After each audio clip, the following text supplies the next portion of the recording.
to reintroduce the U.S. notes rather than Federal Reserve notes. And of course we go back to the Constitution of the United States, which provides that the Congress shall coin the money, the currency, and regulate the value thereof. If you go out and ask the average person on the street who issues the money, they'll say the government issues the money. That's why the lie works, because people know intuitively that the government should issue the money. Well, the Federal Reserve is neither federal and has doubtful reserves. You will not find the Federal Reserve in the blue pages of government in any phone book. You will find it in the business pages next to Federal Express. Congressman Louis McFadden fought the Fed to his last breath. He once called it a superstate controlled by international bankers and international industrialists acting together to enslave the world for their own pleasure. 2 attempts were made on his life, one from a man wielding 2 pistols, both shots missed, and the second from a poisoning attempt, but fortunately there was a doctor on hand to pump his stomach. Of course, a conspiracy powerful enough to cause both world wars and the Great Depression would have to have a clubhouse somewhere, if only to split up the cash. It turns out they do. If you haven't heard of the Bilderbergers, it's for one reason only. They haven't wanted you to. At their annual closed-door meetings, no outsiders are allowed even close to the building. Here are gathered the most powerful individuals of the Western world, united regularly at club meetings. Yet nothing is reported by the New York Times, the Washington Post, or the LA Times.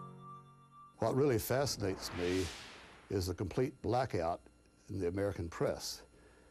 For more than 20 years, I've gone down to the press club every day. I check the wires in their library, mingle with other paper boys, and I asked them the question many times, why, when if 120 film stars or 120 NFL football players met behind locked and guarded doors at a remote location for 3 days, you'd try very hard to penetrate and find out what those movie stars or football players are doing.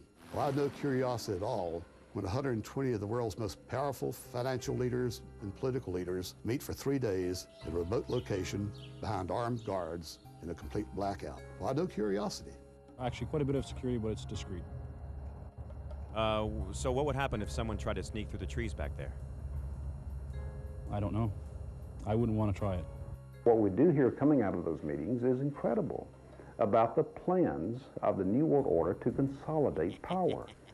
Political power and economic power coming together at the highest level. But what I call the lapdog media, the control media in this country, you would think that they would be going to court, crying freedom of information, open meetings, sunshine law, and all of these things, but the silence is deafening.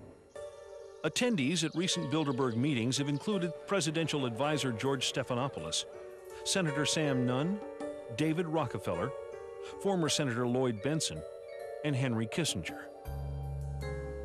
1 month earlier, 50 liberal groups met in Washington to discuss their opposition to international banks and economic globalization.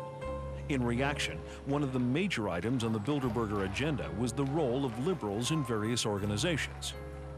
Also on the docket, the separatist movement in Canada, how fragmented Canadian provinces could be absorbed into the United States. Next, the expansion of NAFTA from Alaska to Chile, to boost corporate profits by encouraging American businesses to move to Latin American countries, where the costs of labor are low and environmental laws are not enforced. Do organizations like the Bilderbergers, the Council on Foreign Relations, and the Federal Reserve pull the strings of our lives like master puppeteers? Or are such ideas merely the paranoid ravings of conspiracy theorists? The people who call conspiracy theorists are not the conspiracy theorists themselves. We're talking about facts here. The Bilderberg Group does exist. The Federal Reserve does exist. The people who are members of the Bilderberg Group are also the people who do control the Federal Reserve. These are all facts. David Rockefeller himself thanked the media for keeping this all hushed up. If it wouldn't have been for you, then we wouldn't have been able to pursue our interests towards internationalism. They're conspiring to eliminate the United States as we know it through something as simple as the elimination of our national identity. Why is it the major media would deny this? Let's look at the ownership of the major media. Let's look at the roster of, say, the Bilderberg meeting. Katharine Graham owns the Washington Post. Katharine Graham has been to the Bilderbergers. Conrad Black, one of the largest media barons in Canada and Europe, has not only been to these meetings, but he has hosted the meeting just a few years ago. Every year they meet in secret, and there is an absolute news blackout. There is never anything reported in any of those papers. In this country, the press is seen as the fourth estate.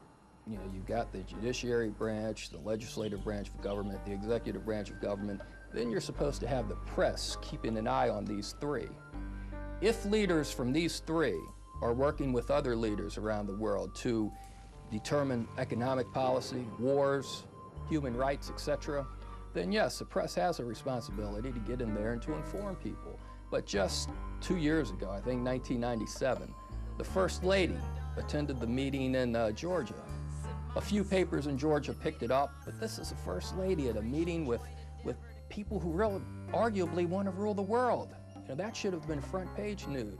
Well, the fifth estate are the international bankers, and they just couldn't accomplish their goals without being to control the electronic media.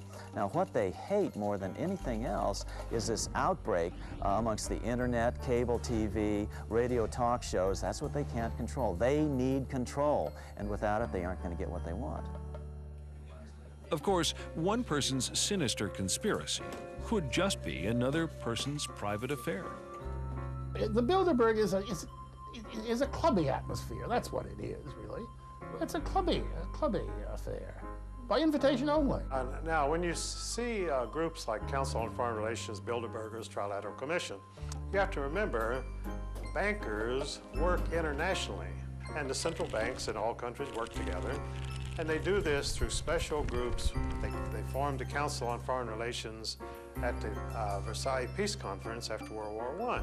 Now, many conservatives believe the CFR runs in the United States, but it only does it secondhand because the real orders come out of London first. Decisions arrived at in secret Bilderberger meetings apparently do affect our lives as much, if not more, than the policies adopted through Democrat-Republican squabbling. When no other newspaper bothered, the tiny Washington publication, The Spotlight, single-handedly invaded the shroud obscuring these secret gatherings. Well, by penetrating the secrecy of Bilderberg, we were able to do an advanced story on the end of the Cold War, the downfall of Maggie Thatcher, an advanced story on the Persian Gulf War, then President George Bush's reversal from his read my lips, no new taxes pledge. The financial entities that dominate the Federal Reserve, the Bilderberg Group, are largely centered around the Rockefeller family and the Rothschild family. Names such as Chase Manhattan, Citibank, all these groups that move in the Rockefeller sphere of influence and the Rothschild sphere of influence are the glue that hold the Bilderberg elite together. Most troubling of all is evidence that the attendees of these secret meetings may even choose our presidents. In December of 1974, there was a major headline on the editorial page of the Atlanta Constitution that said Jimmy Carter is running for what? And the what was about this I'm running for president. Jimmy Carter had been a one-term governor of Georgia, hardly known to the American people. He, however, had an entree into the international elite through his membership in David Rockefeller.